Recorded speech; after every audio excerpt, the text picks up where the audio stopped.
Introduction. Welcome to an experience that could be one of the most rewarding times of your life. Don't believe me? I understand. You've probably gotten the impression that downsizing should be a fear-inducing task.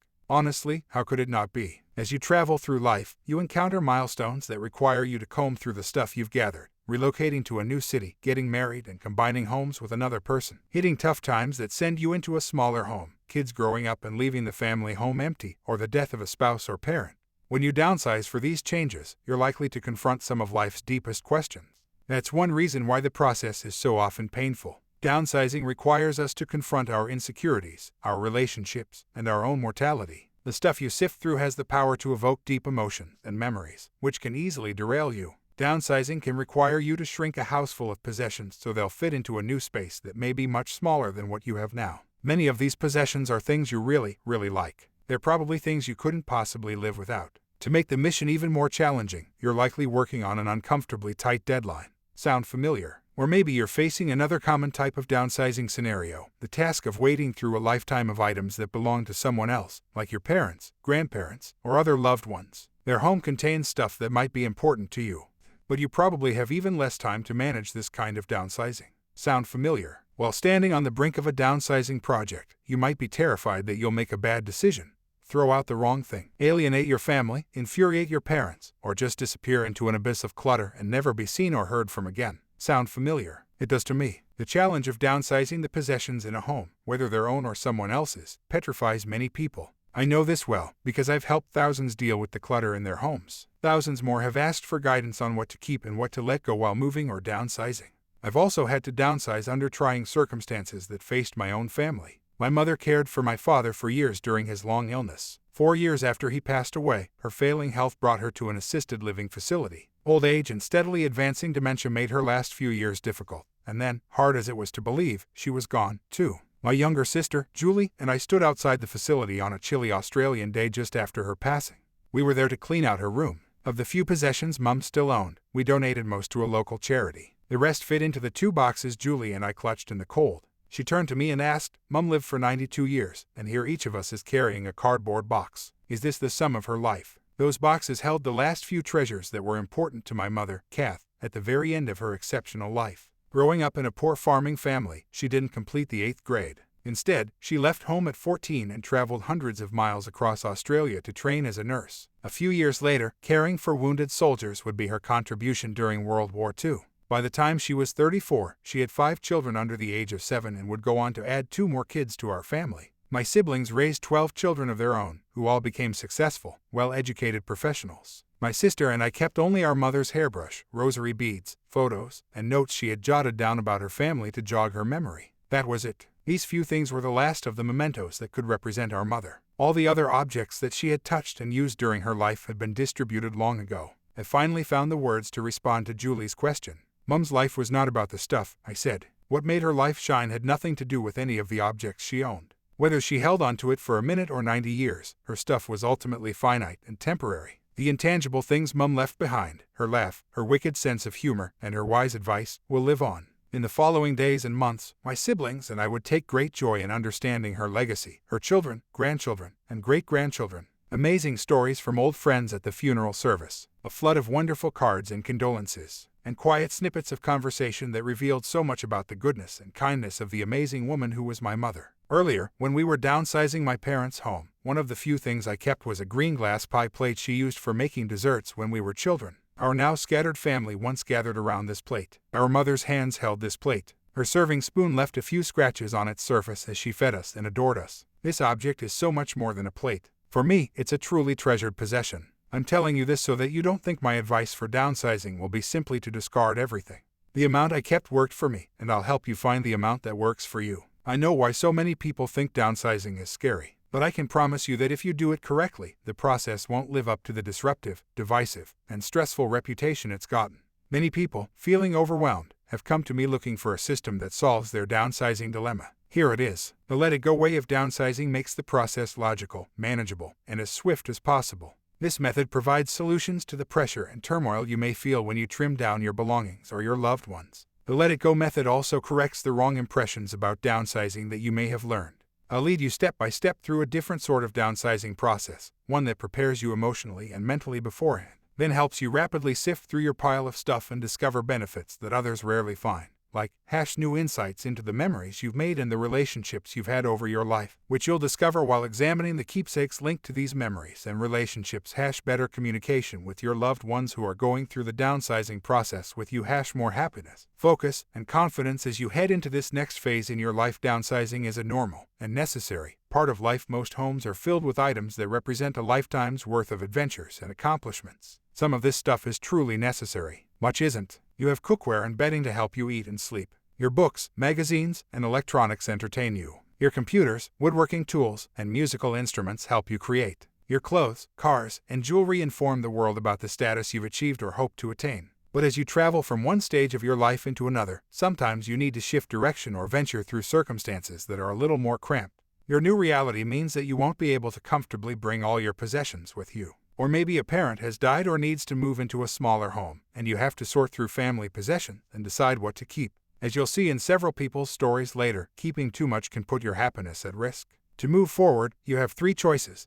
You can stress yourself mentally and physically by trying to bring along stuff that no longer fits in your life or space. You can do the typical kind of downsizing that people dread, quickly speeding through it while giving it as little thought as possible. This often leads to later regrets. You can downsize in a way that gives you peace of mind and helps you enjoy the next stage of your life to the maximum. This is the let it go way. People need a better way to downsize. Downsizing isn't just a spring cleaning. It's far more than a casual decluttering project. Instead, it requires you to seriously inspect your stuff and offload a large portion of it.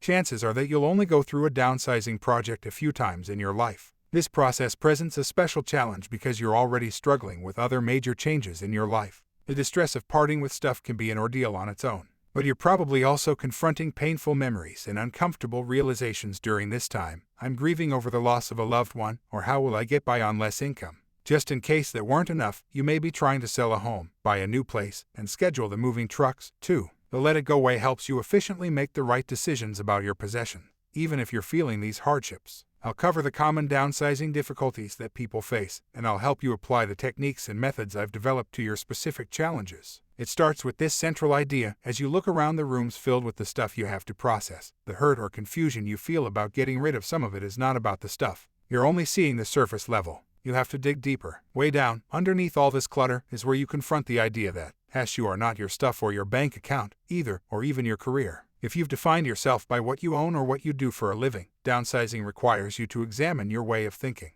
You're entering a new phase that will change your identity. The milestone that has prompted your downsizing is an announcement that you're no longer a child, a single person, a married person, a career worker, the owner of a big house in a prestigious neighborhood, a person who can call home and talk to mom and dad, or whomever you were before the downsizing event. Many items you need to shed are firmly glued to you with a sticky layer of memories, sadness, anxiety, and guilt. Family tension may arise as soon as you start talking about shedding possessions.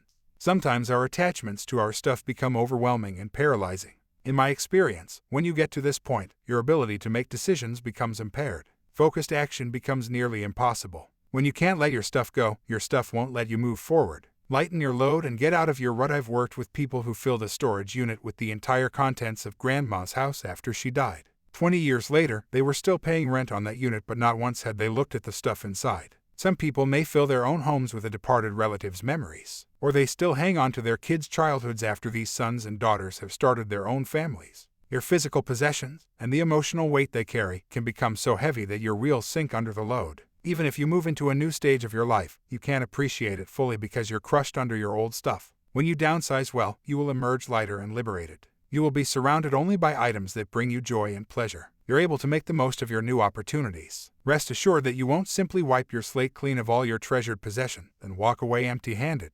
That's not the let it go way. If you simply jettison your possessions without confronting the deeper issues attached to the objects, you'll still have all your old traumas, and all your sadness and anxiety and guilt. You'll still have unresolved family conflicts and disappointments. All these invisible burdens will come with you. They'll hamper you from enjoying the next stage of your life. So what is the let it go way? You'll purposefully confront the items now filling your home. Which ones bring up bad memories? Which ones are creating a wall around you that will keep you from grabbing the new prospects your life is about to offer? Also, which possessions represent the legacy of your loved ones that you want to preserve? Which possessions can someday carry on your legacy? Likely, this process will involve some of your loved ones, perhaps your children, whether they're young or grown, your spouse, your siblings, or your parents. The let it go way of downsizing presents an amazing opportunity to resolve problems, strengthen connection, and rediscover meaning in these relationships. This kind of downsizing does take work. It also takes time. I understand that you may already feel frazzled and overscheduled, with little desire to take on more challenges. But using this approach can actually make downsizing faster and easier, and it's going to make the next phase of your life so much better. In recent years, I've dealt with several of life's big milestones, and I have more coming in the near future. As I write this, my husband and I are contemplating moving to a smaller home in another city, which will require us to let some of our possessions go.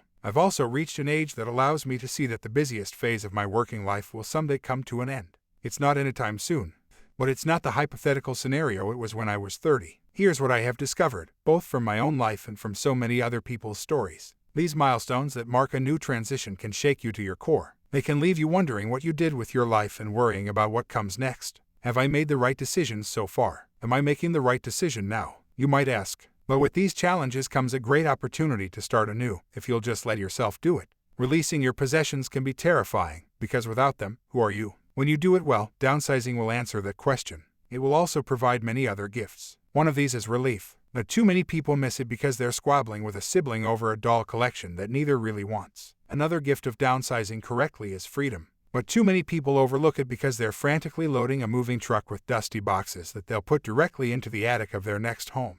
Your life is changing, and you may or may not have asked for these changes. But you now have the greatest opportunity that you will ever get to create the life you want. I want to help you make the most of it. Ready to let go? Then let's go. Part 1: The powerful benefits of downsizing. Though many people have little trouble finding a reason to buy more stuff, marketers are always happy to give them another excuse to pull out their credit cards. Consumers in China have embraced a new holiday, Singles' Day, a celebration for people not in relationships, which falls on November 11th.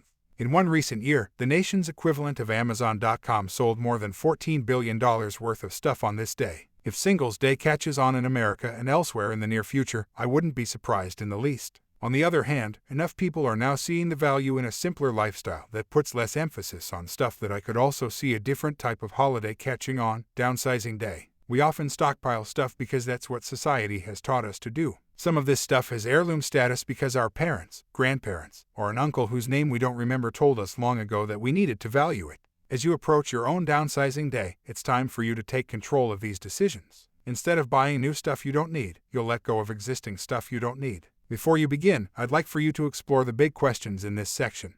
Why should I let go of my stuff? If I do let it go, am I ready to discover the real me underneath it?